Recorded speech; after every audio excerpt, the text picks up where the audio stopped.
Hey guys, what's going on, and welcome back to the channel. And today guys, I'm going to be doing a review of the Apple Trackpad 2.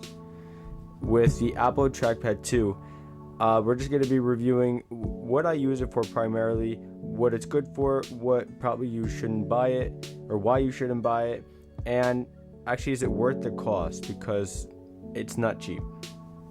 Let's get into it. With the Apple Trackpad 2, the Apple Trackpad 2 is from Apple, and obviously Apple sells many good products such as iPads, MacBooks, iPhones, all those things. But is the trackpad one of those items that are good? And for some people, I believe that it is good, and I believe for other people it's not worth the money. But first, let's get into how much it costs. This item comes in at a cost of $129.99. That's not cheap for this.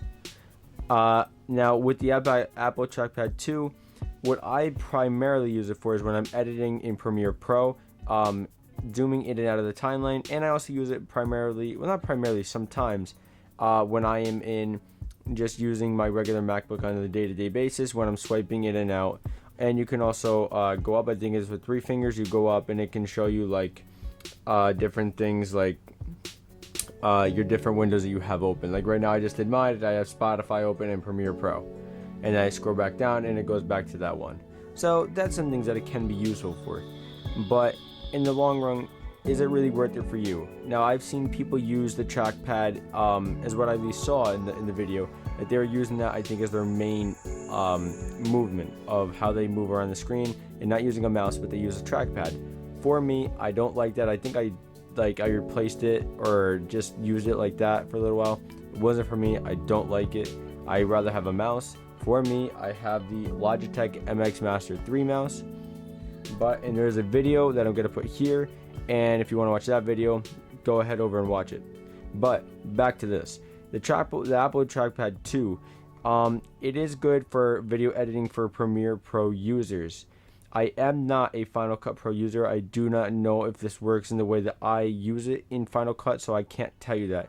I mean, maybe it does because it is an Apple product, so it's the same company, but you never know.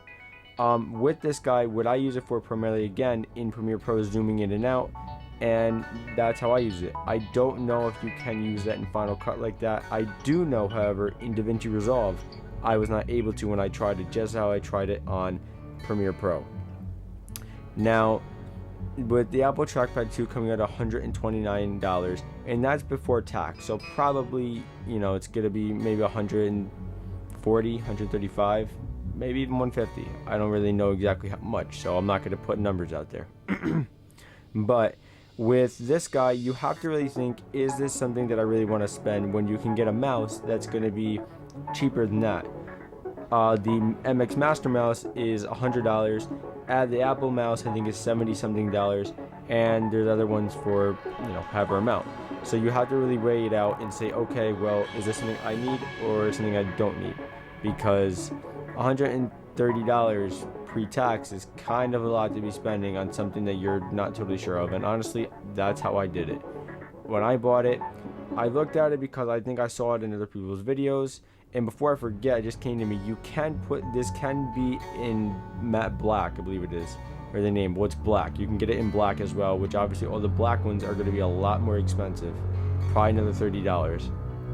But back to it, this guy, when I bought it, I was on the fences, and then I was like, all right, I'm gonna buy it. And I mean, I don't use it every day.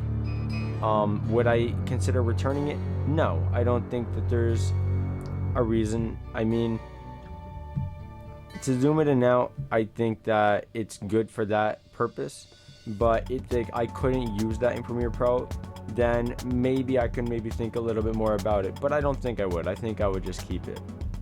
So for you, if you're doing video editing, then I believe that this could be a good thing if you're using Premiere Pro.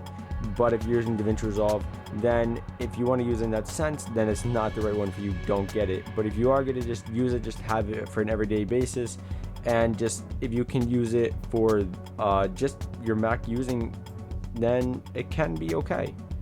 Like right now, I'm testing it out because I'm tapping on it and I'm trying to see if anything will happen. But as it looks right now, nothing's happening. So what's happening on everything like that, it doesn't do it. I mean, if you swipe down as I'm doing here, it loads up the dock, and left to right goes to different things and up. But other than that, it doesn't do too much. So it's kind of a waste for a $130 item. And this guy also is the same exact size as the trackpad that you will find on your MacBook Pro or your MacBook Air. So if you want that, this is the one to get. But that's really all I have for the video, guys. There isn't too much about this guy. You know, like I said, it's $130. If you really think you should buy it, then go get it. I'll put a link in the description below. But if you just think, you know what, after this review, I just don't really see what the point of it is because it doesn't give me a whole lot of things to do, then it's not worth it. Maybe it could be more customizable or more useful in Final Cut Pro. I don't know that personally, so I can't say that, and I'm not going to try to like say it if I don't know. I'm sure there's people out there that have done reviews, or I mean, you would think, I mean, maybe not, but you can even check. But stay tuned, guys. I got more videos coming, and stay safe, guys. With everything coming, make sure you stay safe. All right, God bless you.